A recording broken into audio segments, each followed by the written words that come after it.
السلام عليكم ورحمة الله تعالى وبركاته. مرحبا بكم معي فيديو جديد ووصفة جديدة على قناة شيوات جاد. كنتمنى وانتم كتشاهدوا هذا الفيديو تكونوا في اتم الصحة والعافية نتوما والاهل والاقارب ديالكم. والفيديو ديال اليوم ان شاء الله غيكون خفيف ظريف ومختلف عن باقي الفيديوهات، حيت غيكون من يد الام ديالي الله يخليها ليا ويحفظها ويخلي لكم الامهات ديالكم كاملين يا رب.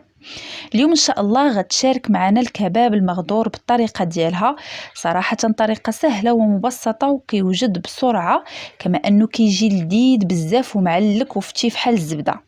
كنتمنى الاقتراح ديال اليوم ينال الاعجاب ديالكم، وبلا ما نطول عليكم ندوزو نشوفوا المقادير وطريقه التحضير. هنا اول حاجه كتقطع البصله، هنا دارت البصله الخضاريه ويمكن لكم تعوضوها بالبصله العاديه. كتقطع القزبر ومعدنوس، هنا دارت تقريبا 6 البصلات خضاريات، ويمكن لكم تستعملوا البصله العاديه. هنا اول حاجه في طنجره الضغط وضعت اللحم. المقادير كتبقى تقديريه على حسب عدد افراد الاسره.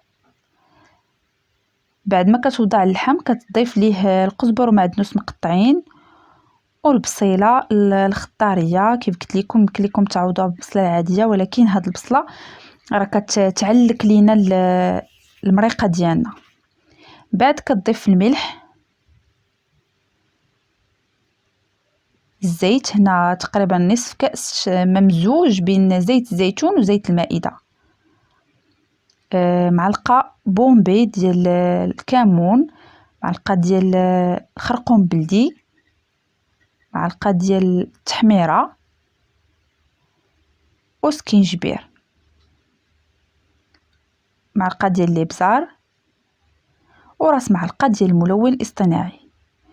هنا غنشعلوا عليها النار وغتحركها حتى تدخل هذيك التوابل في اللحم ديالنا، ونخليوه حتى يتقلى لينا مزيان.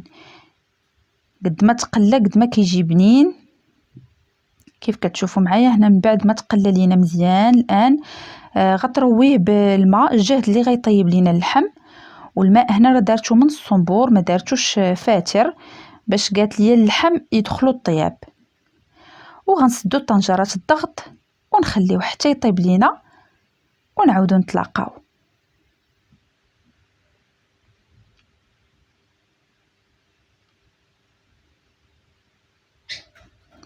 وهنا من بعد ما طاب لينا كيف كتشوفوا معايا راه كيجي معلك واللحم راه كيجي فتي. هنا غتضيف ليه القليل من الماء الفاتر باش يعطينا هذاك شويه لاصوص، وتخليه حتى تطلعوا الغليه ونتلاقاو في طبق التقديم.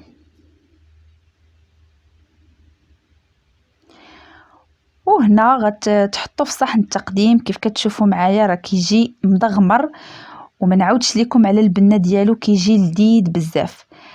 كنتمنى انكم تجربوه بهذه الطريقه وتردوا عليا الاراء ديالكم في التعاليق. وكنتمنى الاقتراح ديال اليوم ينال الاعجاب ديالكم، ولا عجبكم الاقتراح خليوا لي واحد لايك وكومونتير وواحد دعيوه الوالده ديالي الله يخلي لها صحيحتها. والى هنا وصلنا نهايه لا فيديو. كنتمنى الاقتراح ديال اليوم ينال الاعجاب ديالكم، ونخليكم على خير الى فيديو اخر ان شاء الله.